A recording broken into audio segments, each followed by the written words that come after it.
नमस्कार मित्रांनो, सर्वप्रथम तुमच्या सगळ्यांचं मोहन मुंडे प्रहार या यूट्यूब चॅनलमध्ये स्वागत आहे.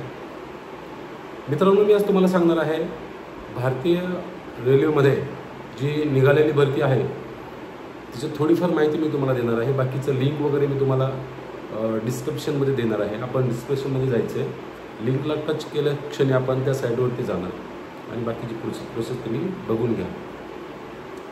मित्रांनो, जर आपण 12वी शिक्षण झालेलं असेल तुमचं आणि तुम्ही दिव्यांग असाल तर तुम्हाला त्याच्यात जी अट आहे 50% वाली ती तुम्हाला लागू होत नाही. म्हणजे उदाहरणार्थ असं आहे की जनरल एखादा व्यक्ती आहे, त्याला हा आपल्या अर्ज करायचा आहे, तर त्याला 12वीचं शिक्षण झालं असेल तर त्याला कमीत कमी 50% गुण तरी पाहिजे 12वीला, त्यावेळेसच तो अर्ज भरू शकतो.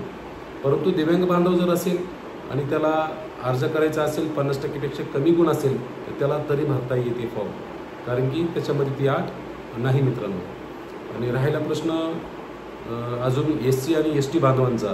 जर दिव्यांग बांधवांना जी अट आहे तीच SC आणि ST बांधवाला पण अट आहे. उदाहरणार्थ जर एखादा दिव्यांग आहे आणि तो SC किंवा ST आहे तर मित्र तुला फक्त दिव्यांग प्रमाणपत्र लागेल, कास्ट सर्टिफिकेट लागणार नाही.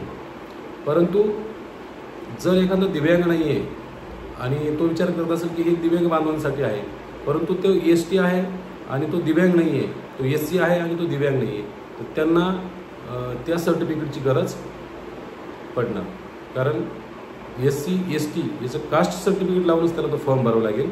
त्यावेळेस त्याच्याकडे जर समजा उदाहरणार्थ 12वीला 50%च्या पेक्षा कमी गुण असतील तरी त्याला तो फॉर्म भरता येतो. कारण तशी अटच आहे SC ST आणि दिव्यांग बांधव या 3 प्रवर्गासाठी 50%पेक्षा कमी जरी गुण असतील तरी ते ॲग्री केलेलं आहे. आता याच्यामध्ये 3050 ही वेगळी भरती आहे, 3050 पदं ही वेगळी आहेत आणि 8000 पेक्षा जास्त पदं जागा ह्या शासनाने रेल्वे भरतीमध्ये काढलेल्या आहेत. आता याची तारीख जी आहे मित्रांनो, याची सुरुवातीची तारीख जी आहे 28 ऑक्टोबर 2025 आणि लास्ट तारीख आहे त्याची 27 नोव्हेंबर 2025. तुम्ही म्हणत असाल 2-3 दिवस झाले व्हिडिओ लेट का आला आहे. मित्रांनो, आपलं आंदोलन चालू आहे दिव्यांग बांधवांच्या 6000 रुपये मानधनासाठी व तसेच शेतकऱ्याला सरसकट कर्जमाफी, हे आपण नागपूरला आपलं आंदोलन चालू आहे. या आंदोलनामध्ये मी गेलो, परंतु मी 1 दिवस लेट गेल्यामुळं मला पूर्ण ट्रॅफिकमध्ये फसावं लागलं आणि 24 तास पूर्ण बसमध्येच प्रवास केला आणि त्यानंतर पुन्हा रिटर्न यावं लागलं. मित्रांनो, आंदोलनस्थळीसुद्धा मला पोहोचता आलं नाही. मी माझी गाडी पण नेली होती, मी 27 तारखेला इथून निघलो होतो, तर माझी गाडी रस्त्यातच खराब झाली, तर मी आता ती गाडी टोचन करून आणलेली आहे गॅरेजला लावली. चला, हे झालं तुमचं सांगण्याचं उद्देश की तुम्ही 28ला काय व्हिडिओ बनवला नाही म्हणून हे तुम्हाला सांगतोय. तर मित्रांनो, ही जी साईट आणि याचे डॉक्युमेंट्स काय काय लागतात मी तुम्ही याच्या डिस्क्रिप्शनमध्ये जा, तुम्हाला तिथं पूर्ण टोटल माहिती मिळून जाईल. आता राहिला प्रश्न, कोणाला काय अडचण असेल काय असेल तर आपण सदरील जवळचा जो बी काय नेट कॅफेवाला असेल, सायबर कॅफेवाला असेल, आपण तिथे जाऊन चौकशी करावी. तो व्यक्ती तुम्हाला योग्य ते मार्गदर्शन आणि सल्ला देईल. मी तर सांगतोच, परंतु होते असं की तुमचा फोन माझ्याशी लागत नाही किंवा माझ्याशी तुमचं कनेक्ट बोलणं होत नाही, परंतु मी तुम्हाला सांगतो त्या गोष्टी पूर्ण सत्य आणि 100% परफेक्ट असतात. पण होते असं मित्रांनो, काही लोकांना समजत नाही, तर ते 3 वेळेस माझ्यावर ब्लेम करतात की तुम्ही व्हिडिओ टाकताय, लिंक टाकत नाही, हे करत नाही. आज मी व्हिडिओ बी टाकतोय आणि लिंक पण टाकतोय आणि सर्व डिटेल्समध्ये टाकतोय, आपण ते जाऊन बघावं. आता जर समजा कोणाला काही अडचण असेल दिव्यांग बांधवांना, की त्याच्याकडे UDID कार्ड नसेल, त्याच्याकडे दिव्यांग प्रमाणपत्र नसेल, तर त्याच्यासाठी पर्याय काय आहे ते सांगतो. मित्रांनो, जर तुमच्याकडे हे नसेल, तारखेला अजून वेळ आहे, 27 नोव्हेंबर लास्ट तारीख आहे.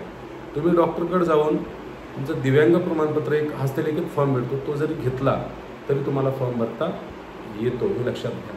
UDID कार्ड हे जे आहे हे नसलं चालेल, पण हस्तलिखित फॉर्म पण आहे दिव्यांग बांधवांसाठी, तो तुम्ही अर्जंटली घेऊ शकता. त्यानंतर ऑनलाईनची प्रक्रिया जी आहे तर दिव्यांग बांधवांना खूप कमी पैसे लागतात, परंतु जे दिव्यांग नाहीत अशा लोकांची जी फी आहे ती सुद्धा साईटवरती दिलेली आहे. तर मित्रांनो, ही खूप मोठी संधी आहे तुम्हाला सगळ्यांना. आपण शक्यतो जर 8-10 दिवस जरी अभ्यास केला तरी तुमचा चान्स तिथे लागण्याचा होऊ शकतो. त्यामुळं सध्या तरी आपण सोशल मीडिया असेल काही रिकाम्या गोष्टी करत असेल तर ते थोडंसं दूर ठेवून आपण अभ्यास करावा, जेणेकरून ही संधी तुम्हाला मिळालेली आहे याचं ह्या संधीचं सोनं करावं मित्रांनो. कारण रेल्वेमध्ये मी स्वतः 2016मध्ये एक्झाम दिला होता, पण थोड्याशा मार्कनी माझं तिथं काम झालं नाही. परंतु मित्रांनो आता माझं वय बसत नाही आहे त्याच्यामध्ये, त्याच्यामुळं तुम्ही तुमचं वय जाऊन देऊ नका, ते बसून घ्या. आता याच्यामध्ये वयाची जी अट आहे ती आहे 18 वर्षापासून तर 30 वर्षापर्यंतची जी अट आहे. म्हणजे तुम्ही 18 ते 30 वयाचे जर असाल तर तुम्हाला हा अर्ज करता येतो. चला मित्रांनो, काही अडचण असेल तर कमेंटमध्ये नक्की सांगा, त्याचा प्रॉब्लेम आणि सोल्युशन मी वेळ काढून तुम्हाला नक्कीच रिप्लायमध्ये देईल. काय असते आपल्याकडे जो व्हिडिओ बनतोय आपण ना कुठलं एडिटिंग ना कुठला काय त्याच्यामध्ये काही टाकत नाही, आपण डायरेक्टली बोलायचं आणि व्हिडिओ अपलोड करायचा हे करतोय. आणि राहिला प्रश्न तुम्ही व्हिडिओ बनवताय याच्यामध्ये असं आहे तसं आहे, मित्रांनो ऐका, आपण शाळेत जातो तो शिक्षक लोक आपल्याला शिकवतात, एक्झाम देण्यासाठी येत नाही, हे लक्षात ठेवा. बरेचसे जण म्हणतात तुम्ही व्हिडिओ टाकता बोलत नाही. दादा मी व्हिडिओ टाकतो माहितीसाठी, तुम्हाला पटलं तर बघायचं, नाही पटलं तर सोडून द्यायचं. ओके. तर मित्रांनो, आपण जर आपल्या चॅनलला नवीन असाल तर एक सबस्क्राईब नक्की करा, लाईक आणि शेअर मात्र व्हिडिओला केल्याशिवाय राहू नका. राहिला प्रश्न नवीन माहितीचा, रोज नवनवीन माहिती सगळी मी तुम्हाला व्हिडिओ अपडेट करणार आहे. तर मित्रांनो, आपण हा व्हिडिओ जास्तीत जास्त शेअर करा, जेणेकरून दिव्यांग बांधव असतील, SC ST बांधव असतील आणि जनरल कोणी असेल तो जॉबपासून वंचित आहे, त्याला जॉब करायचा आहे, अशा लोकांपर्यंत हा व्हिडिओ जर गेला तर तुमच्याकडून चांगलं काम एक होईल. कारण जो गरजू आहे हुशार आहे परंतु त्याला माहीत नसते. सोशल मीडियाच्या माध्यमातून हे तरी कळलं कमीत कमी की नाही अशी कुठेतरी व्हॅकन्सी निघलेल्या आहेत, आपण फॉर्म भरला पाहिजे. तर चला मित्रांनो, आपण हा व्हिडिओ जास्तीत जास्त शेअर करावा ही पुन्हा दुसऱ्यांदा विनंती करतो. धन्यवाद. जय हिंद, जय महाराष्ट्र.